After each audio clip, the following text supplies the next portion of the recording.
আসসালামু আলাইকুম। কেমন আছেন সবাই? আজকে বেগুনের আচার বানাবো। এই যে কেমন হয়েছে জানাবেন। প্রথমে বেগুনগুলো কেটে ধুয়ে নিয়েছি ভালো করে।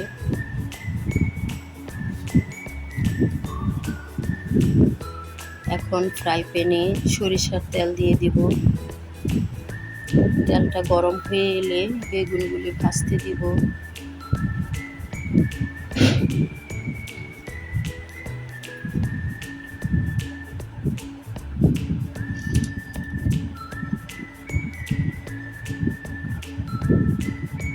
এখন আমি সবগুলো বেগুন দিয়ে দিব এখানে এক এক করে।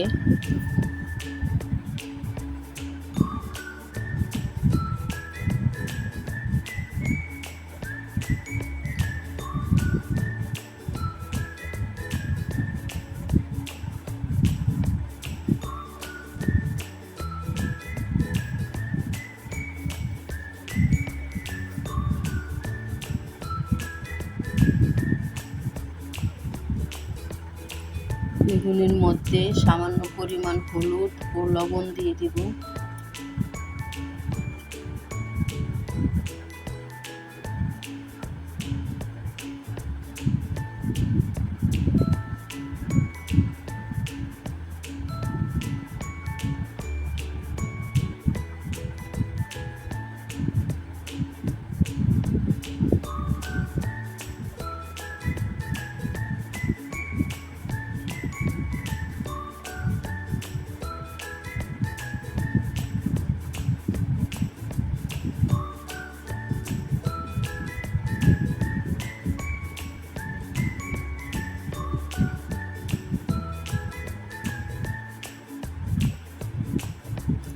বেগুনগুলো ভাজা হয়ে গিয়েছে। অফ ক্যামেরা উঠিয়ে নিয়েছি। এই যে দেখুন কত সুন্দর হয়েছে, কালারটা সুন্দর এসেছে।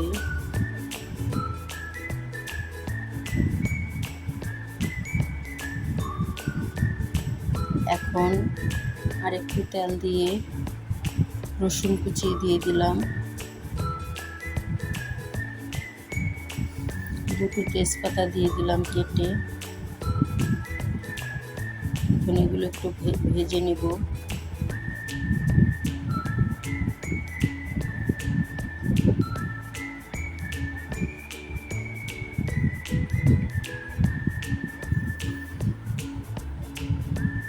পেঁয়াজ দিয়ে দিলাম সামান্য।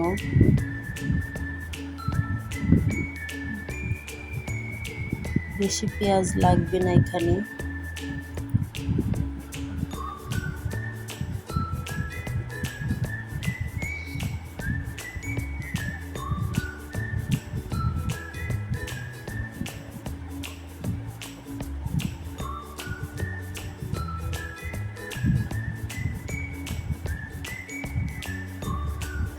এখন এখানে হাফ চামচ হলুদ,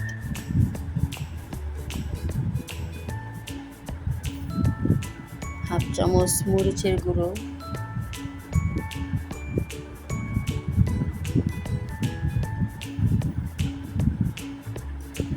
হাফ চামচ ধনিয়ার গুঁড়ো দিয়ে দিলাম, হাফ চামচের কম জিরার গুঁড়ো দিলাম, সামান্য লবণ দিলাম কারণ বেগুনে আগে লবণ দিয়ে বেগুন ভেজেছি। আর এখানে তেঁতুল গুলিয়ে নিয়েছি, তেঁতুলের পানিটা আগে দিলাম। আর তেঁতুল গুলানোর পরে যে গাঢ়টা জমে সেটা পরে দিব। আগে পানিটা দিয়ে মশলাটা কষিয়ে নিচ্ছি।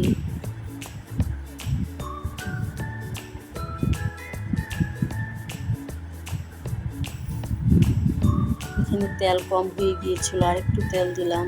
যেহেতু এটা আচার তাই সরিষার তেলটা একটু বেশি পরিমাণেই লাগবে।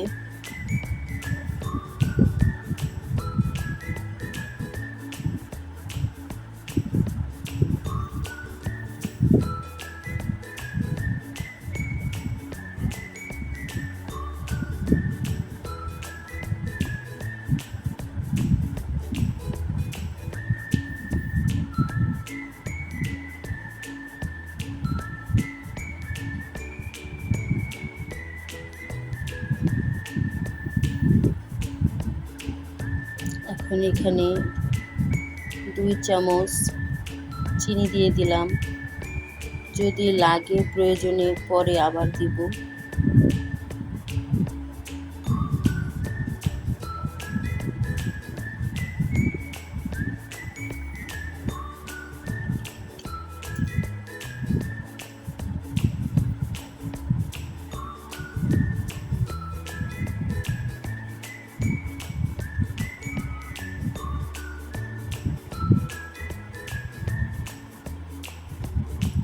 তেঁতুল যে গুলিয়েছিলাম সেই তেঁতুলের গাছ জমানো ছিল, সেই গাছটা দিয়ে দিলাম।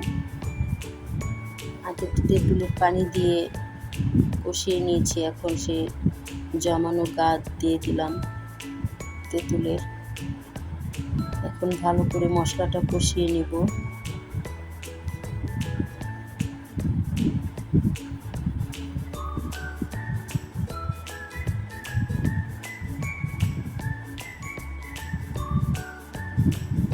রেসিপিটি যদি ভালো লাগে তাহলে সাবস্ক্রাইব করে পাশে থাকবেন।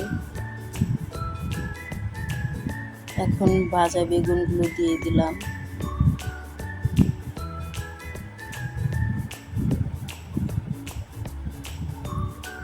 বেল আইকনটি অন করে রাখবেন যেন পরবর্তী ভিডিওটি ছাড়ার সাথে সাথে আপনার কাছে নোটিফিকেশন চলে যায়, দেখতে পারেন।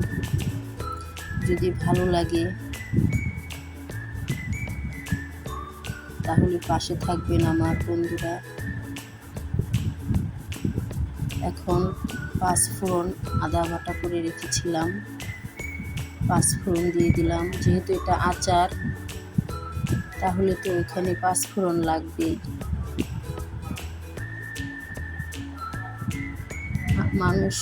অন্যান্য মানুষ আরও অনেক কিছুই দেয়, আমি এত মশলা ব্যবহার করিনি।